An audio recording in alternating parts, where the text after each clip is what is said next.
Once, there was a man who had just landed a new job at a top IT company. Proud and confident, he loved his cabin, his badge, and of course his growing salary. Right outside the office gate, a young man had opened a tiny samosa cart using the small savings he had. Every day he'd stand under the sun, smiling and calling out, "Hot samosas, crispy bites of happiness." The man from the office would often glance at him and laugh with his colleagues, saying, "This guy sells samosas like he's running a five-star restaurant." Sometimes during lunch, he would still buy a samosa or two and sarcastically say, "Ever thought of joining a company like ours? You've got marketing skills. Maybe I'll recommend you." The young vendor would simply smile and reply, "Maybe, sir, but here I don't need HR approval to change my samosa flavors." 5 years passed. The man had become a senior executive with a better chair, a higher salary, and more meetings than free time. Across the road, the small cart had now become a full-fledged samosa shop with a proper name board, seating, a cashier, and even combo offers. During lunch hours, the place was buzzing. One afternoon, while passing by, the executive said, "Not bad. But imagine if you used your brains in a company like mine. You'd be somewhere big by now."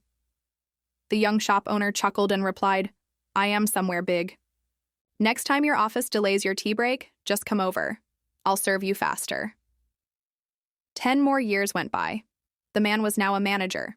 A better title, a higher package, and even less time for lunch. But across the street, the small samosa shop had disappeared.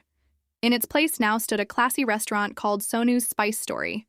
It had glass doors, menu boards, online orders, a manager, and even a waiting line. Curious, the manager walked in one day.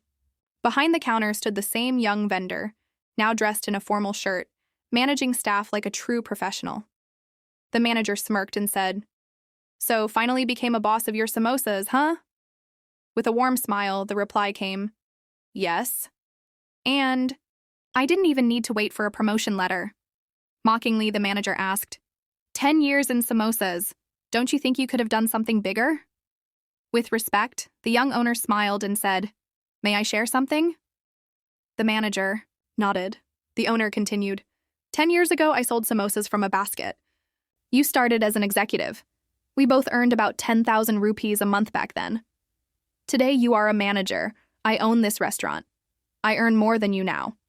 But that's not even the main point." The manager raised an eyebrow. The owner leaned in kindly and said, "What I built, my children can continue. They won't have to start from zero, but your job, when you retire, will go to someone else. Your children will have to start fresh, just like you did. Now tell me honestly, who really used their time better?" The manager sat silently, lost in thought. He paid the bill, nodded respectfully, and walked back to his office, his mind full of questions. Success isn't just about having a good job or earning a big salary.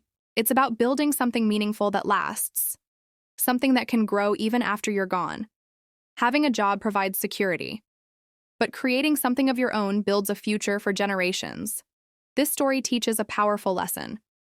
How we use our time matters. It's not just about moving up in a career. It's about what you build along the way. In the end, true success is creating something bigger than yourself.